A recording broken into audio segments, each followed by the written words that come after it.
Hey guys, I'm Janet on occasion, and today we're playing another Total War Warhammer II Battle Replay. So this one, yeah, it's a bit silly, honestly. But I've got quite a serious build here. But yeah, I'm not well this week, as I'm sure you guys can tell. So yeah, I've been a bit crap. So getting any good competitive games in, I'm just making far too many mistakes. I just can't.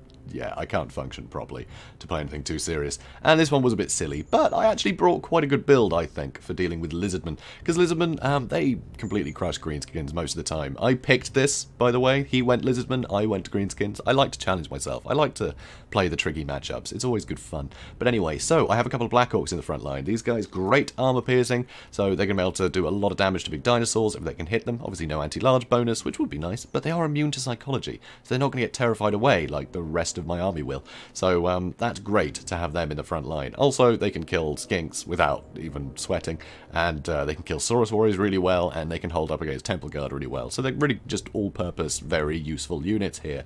So I love them. Also, plenty of anti-large with my big uns here, and they do have, you know, 50 armor, which isn't a huge amount, but it does shrug off a lot of the damage from things like Saurus warriors that don't really have the best armor piercing. So the big uns can hold out for a long time and do enough damage to do a lot of damage to that kind of stuff. Also, the anti-large will help against big dinosaurs, but of course they don't have a huge amount of armor piercing. But, you know, that's okay, because I got the rusty arrows, so the rusty arrows are going to sunder armor, and then these guys can do a bit more damage, which will help. Also, orc arrow boys in the back line. I wanted something a bit more robust. I usually just bring the goblin ones, but actually the orc arrow boys really good in this matchup, because they can fight off skinks pretty well. So they're not bad to have. You know, they're a lot more robust, and they're not just going to get killed straight away, so that's kind of nice. So pretty useful, I think. Also, I have Wurzag, frankly, because I'm going to be lacking a lot of anti-large and armor piercing, sort of in combination. You know, Greenskins already have much of that. They have the broken tusk mob, but they suck. They get terrified away in a couple of hits, and they never really get any work done. They're just too expensive for what they achieve, honestly. So Wurzag having a load of attack buffs mean I can register more hits. So although fewer points of damage is going to register with each hit, I'll be hitting more, so it'll add up, right? That's the plan there. So Wurzag, with all his huge buffs, he'll be able to just buff the crap out of everything, so he'll be able to hit again and again and again against any big dinosaurs. And big dinosaurs are definitely the main threat in this matchup. So 2 goblin big bosses, 1 on a wolf, 1 on a spider, because frankly I usually have on the same target, so I only need 1 to poison, and the other one's just going to be quicker on a wolf, so it's fine. Also saves me 100 gold, which is nice, especially when, you know, things like goblins that I have are only 300. You know, it's a nice chunk of an extra unit there that I save. So these guys, they have silver shields, and they're dirt cheap, so really good for screening skirmishers. Really good at that, because it's just a waste of ammunition to shoot them. They're just not worth the ammunition, frankly. So having these guys to screen is really, really wonderful. Also, I have Morgoth's Mangy Marauders. I mean, you got to, right? Armor-piercing missiles. Perfect in this matchup. So really nice to have, and they can outrun anything that gets thrown at them. Also, I have some Forest Goblin Spider Riders. These guys also really good for chasing down skirmishers, because they have poison attacks, and they're pretty robust. They will hold out for quite a long time. So you can have these guys really harry any skirmishers quite well. And also, they've got enough mass to sort of bog down big dinosaurs a bit. They will lose in a fight, but you can delay things a lot, especially with the poison attacks. So another couple over there. So I think that's it. Yeah, I think that's my army. Cool. So that's my army. And my opponent, he really took the whole, you know, thing of Greenskins not being great against the big dinosaurs thing very seriously. So this is his entire army. He has a Ancient Stegodon, which, yeah, will do a ton of damage. Ancient Stegodon's very, very formidable. Does cause terror, of course, as does everything here, I think. Actually, yeah, no, everything does.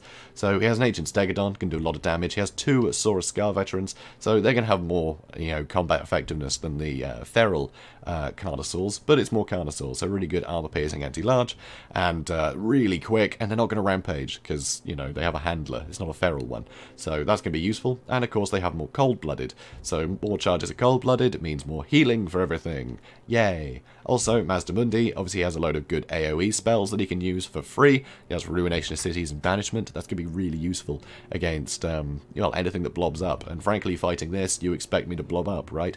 So, also, he has a couple of Revivification Crystals. These guys are going to be able to give healing for everything else. So, ton of healing. Also, he has Apotheosis, so even more healing. Curse the Midnight Wind to lower my attack stats, Harmonic Convergence to bolster his own. So pretty cool. Bit silly, having 0 infantry, all big dinosaurs, but fine, whatever. Technically there's synergy here, so fine. So we're going to speed things up. So here, more cosmetic marauders did actually run in to do some damage, but rightly so, he got the Ancient Stegodon to start shooting at him, so I'm just going to move him away until this stuff is pinned.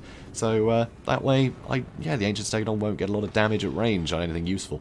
So I start to charge in with everything, and yeah, I think I go for the Ancient Stegodon first with my archers, try and get some damage onto him. And here, the Forest Goblin Spider Riders are going to charge into the Ancient Stegodon to pin him down, so that way it'll be harder for him to target what he wants to target with his ranged attacks, which is always good, and now I can start getting some armor-piercing missile damage onto him. So over here, getting some damage onto the Scar Veteran.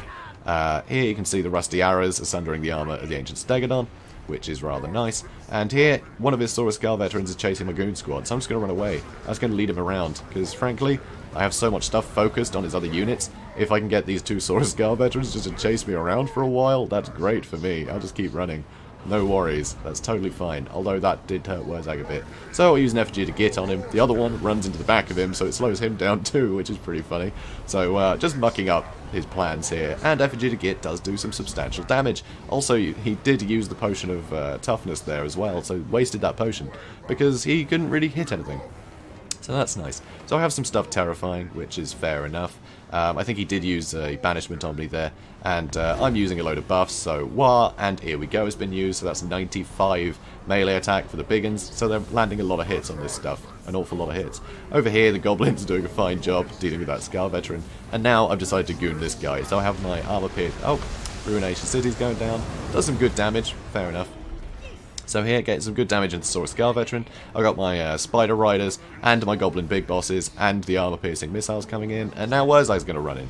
And here, I use a Brain Burster because it's cheap, and I literally just wanted to proc the Bonewood stuff.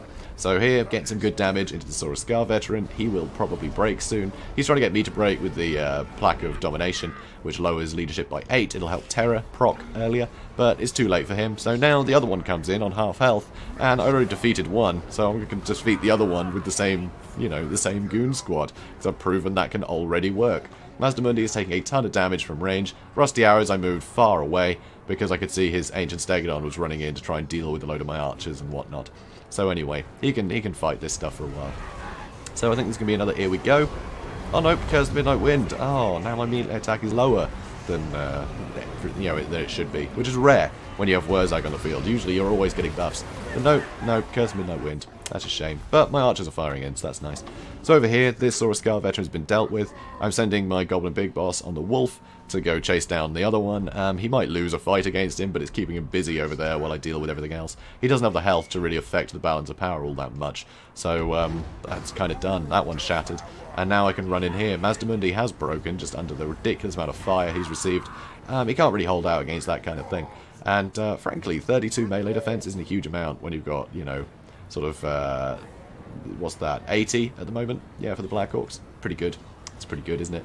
So here, Revivification Crystal, not great in melee against this kind of stuff, so they were going to go down pretty quick.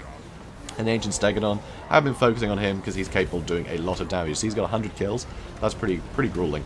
But that's that. That's it. Everything shatters. Yeah, army losses hits. Close victory. Which is impressive because I didn't kill a single thing. So 0 kills. So yeah, I should run a Jurassic Park.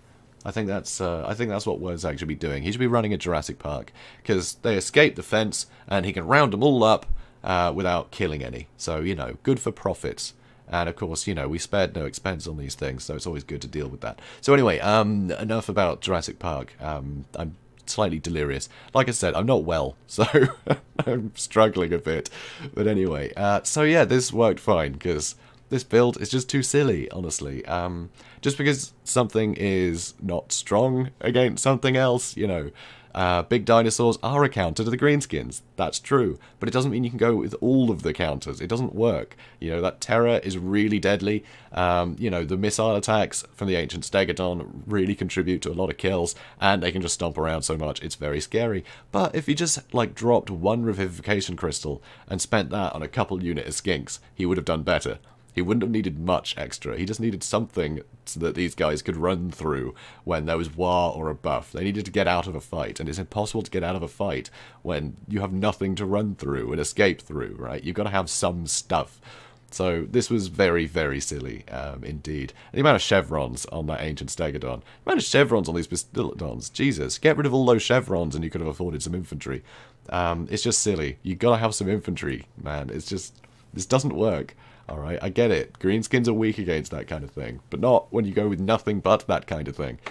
You just have no options when you bring this stuff. You know, cold-blooded, use that on something. You're surrounded anyway.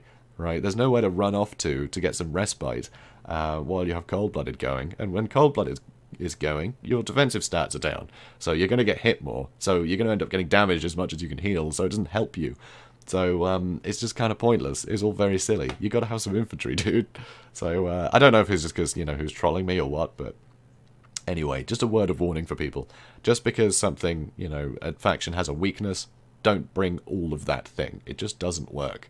Right, you've got to bring balanced armies, regardless. It just means you bring a balanced army with a couple of dinosaurs in it. Done. Alright, that's how you defeat Greenskins. Greenskins really suffer in this matchup. It is really tough for them. Just that terror hurts them so much. But, yeah, you've got to be able to actually pick your targets and things, you know? I had so many things that could just bog them down. Just throw some spider riders at one of the dinosaurs, and then whatever they were chasing could escape. So suddenly he's not attacking the valuable target he was aiming for. You know, I get to control the battlefield completely. So it's just very silly. So guys, don't do that. Just don't. It's very silly. But yeah, I think this was quite a good build. I'm going to try this again, probably a few times against Lizardmen, and yeah, see how it goes. Frankly, because I think this is quite a good build. I think this has you know, potential. So anyway, guys, if you enjoyed this, please do comment, like, and subscribe, and I will see you in the next one. Have a good day, guys.